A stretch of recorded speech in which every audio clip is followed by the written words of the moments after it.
Hi, everyone. Welcome to What Should Wikipedia Sound Like? This is the story of how we crowdsourced a sound logo for the world's largest knowledge hub. My name is Zack McCune, and I'm the Director of Brand at the Wikimedia Foundation. We are the nonprofit behind Wikipedia. And I'm a sociologist by training who focuses on collective creativity, especially in online platforms. So working at Wikipedia is a dream job for me. Roscoe. Hi, everybody. Nice to be here. I'm Roscoe Williamson. I'm the Global Creative Strategy Director of MassiveMusic. And I guess over the last 15 years, I've been working with brands and organizations all over the world, from the Premier League, TikTok, Samsung, and of course, Wikipedia, to help them answer the question, what should they sound like? But first, guys, we're going to do something a little bit different. So I'm going to ask you all to relax and close your eyes and just listen to a soundscape for a minute, okay? And as you're listening, have a think about which brands come to mind, okay? And there will be a quiz afterwards, so keep your ears ready, all right? Let's have a listen.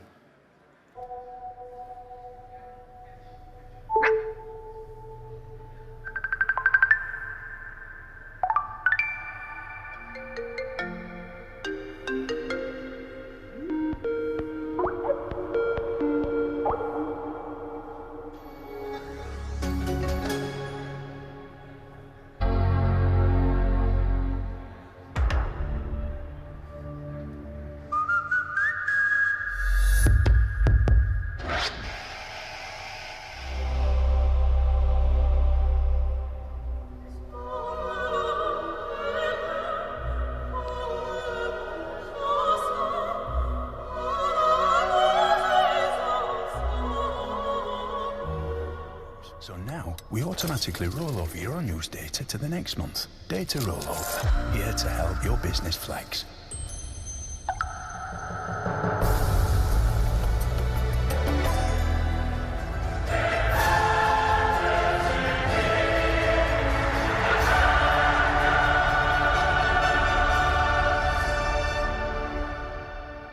Okay, so I need some brave volunteers. Anyone want to shout out a brand they just heard? One brand.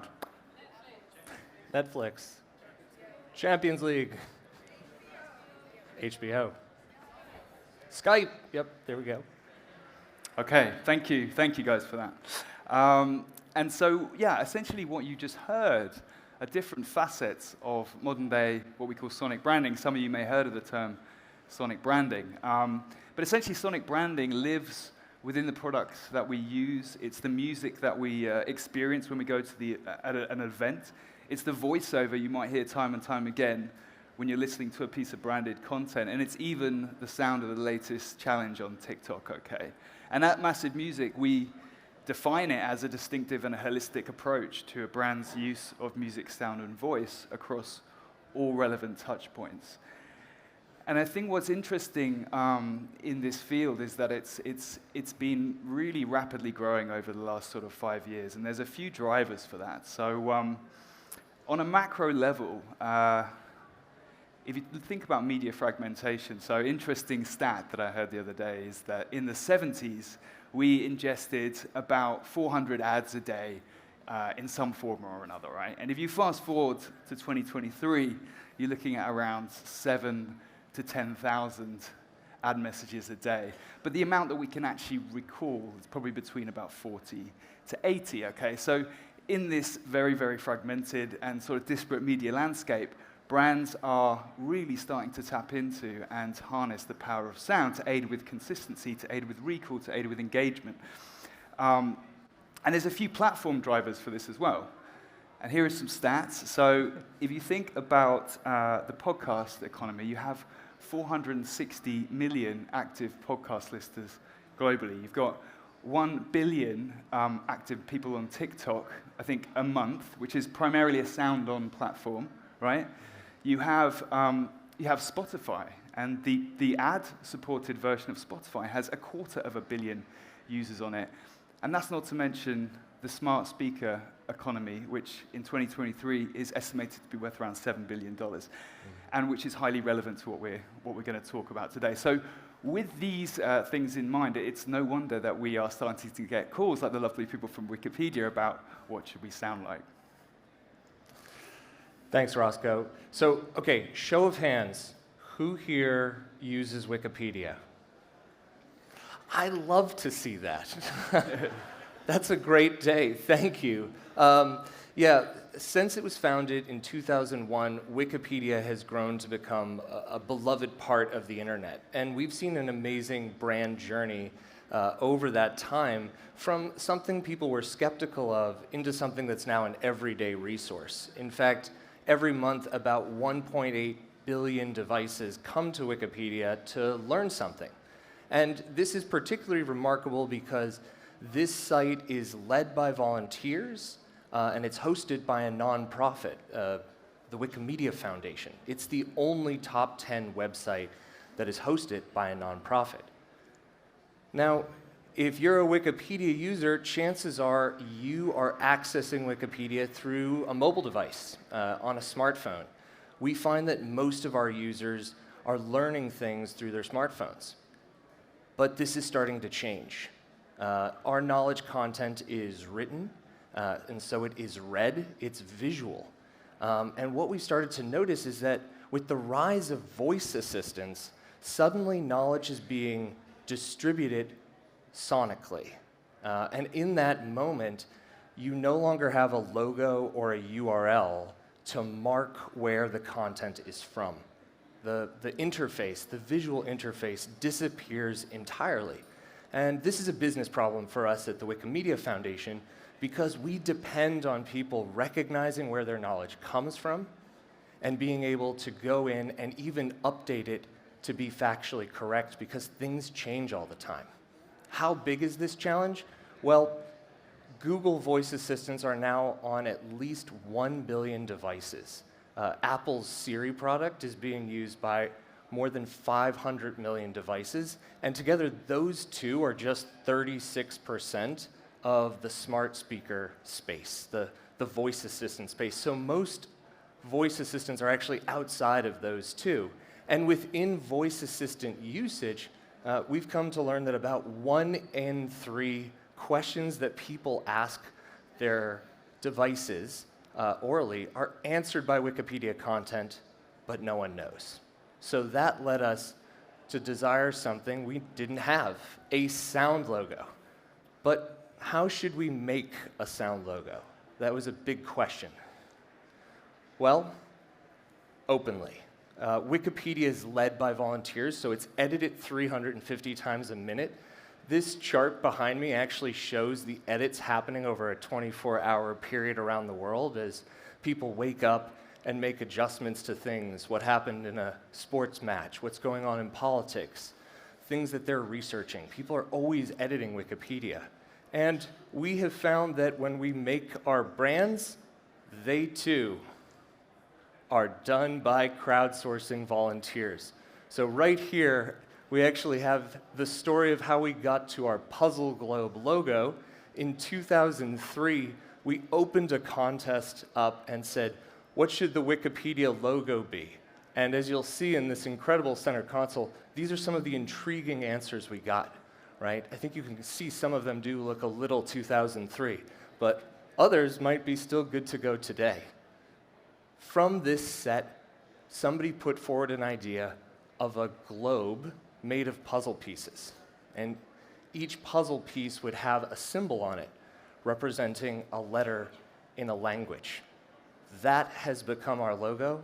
So from 2003 on, we have been using the puzzle globe as our brand mark. Here I have to tell you though, crowdsourcing branding is the hardest way to do it. It's slow, it can be very emotional, and it can sideline the expertise of brand and marketing experts, right? So it's a challenging way to do something. In fact, as Roscoe likes to joke, it's actually the hardest way to do things. So why do we do it? Well, because it's who we are, and it's been working for us. Yeah, so when we got the call from Zack, I think one of the first things he said to me was like, Roscoe, whatever we do, we can't have a Boaty McBoatface situation. And for anyone who knows what Buddy McBoatface is, you'll understand what we mean. So how did we overcome that? Well, normally when we create a sonic brand, like we just launched TikTok Sound last week, very exciting. But when we do that, we're normally responsible for the craft, for the end process, right? But this, we weren't at all. We had to design a really, really impeccable process. And that had to encourage the world to get involved. But in order to stop Boaty McBoatface, we separated those who could submit from those who could vote. And that's really an elegant solution. So in terms of the submitters, you're talking about the world, right? And we really wanted to make this globally inclusive. So what we did is we hosted virtual workshops on music production and sonic branding. Anyone could access them. We gave access to free music production software online as well. So if anyone wanted to have a go at this, they had the tools to be able to do it. When you then look at the voting community, it was the Wikimedia Foundation community were involved in this, like the largest stakeholder group you can ever deal with, and complete transparency from approving the business case for the project right the way through to voting. And they were incredibly helpful as well at getting rid of all the nonsense and abusive submissions that did come in. But I think that right the way through, they were really an important part of it. I think then you look at the legal considerations of this process as well. So we had to go through all the finalists with a fine-tooth comb. Where are the samples from? Would the end result be open to Creative Commons license? And I'm very glad that we did that. We're very glad that we did that because we got very far down the line with something that sounded scarily like Disney, which wouldn't have been good for anyone. And then, finally, really, it's about how did we create engagement for this? How did we kick off? How did we make sure that we had a marketing campaign and PR campaign where people around the world would want to do this? And I think next up, we can have a look at that, yeah. 5, Sound. 4, It's really quite remarkable. 1, and 0. You probably expected the roar and rumble of this rocket launch. But what would you expect these impossibly faint footprints to sound like? How would you define the sound of realizing you've just spent 6 hours researching the rise of the Ottoman Empire online? Or describe the sound of the history of harvesting psychedelic honey in the Himalayas? Let's face it, there's a boundless world of knowledge and sound around us. So, how do we find one sound to sum it all up? Well, it's up to you. It's up to all of us. In curating the sum of all human knowledge, Wikimedia has always relied on the wisdom of the crowd, drawing on our combined knowledge, cultures, history, and understanding to capture our collective experience. So, to find the sound of all human knowledge, we're looking to the people who make the sum of all human knowledge possible. Together, let's determine the sound of winning an argument. Let's explore the sound of moments in history you only believe happened because there are pictures. Let's find the sound of all human knowledge. Let's find our sound logo. Play your part. So yeah, and together with some great PR, thankfully, for some great publications, and the help of some premium banner time on the Wikipedia site for about a month, which, if you think about the insane reach of that, was pretty great. Let's have a look at what happened. So we were hoping for about 300 to 500 submissions. We were overwhelmed. We got well over 3,000 submissions. But the most amazing thing is where these submissions were coming from. So 135 different countries around the world were submitting what could be the sound of the sum of all human knowledge, right? And this is a heat map. The darker colors shows you the concentration of submissions. So, yeah, an amazing process. And let's take a listen, Zack, to where we ended up. All right, so in the spirit of openness and participation, we now are going to play for you the top 3. And we're going to play them once through, and then you're going to vote on what you would select as the sound of all human knowledge. All right, so once through, and then we're going to test. All right, here's 1, 2, and 3.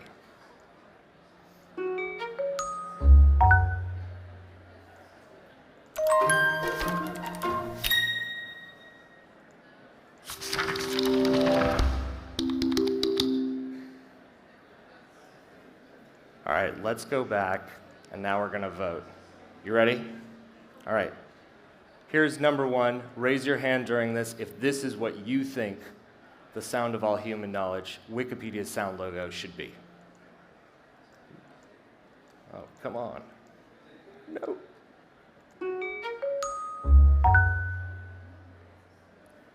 All right, there we go. Yeah, nice. 2. Okay, we're seeing some fans. And sound number 3.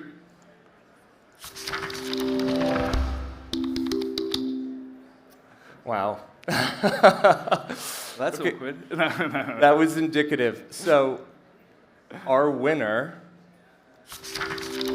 was sound number 3.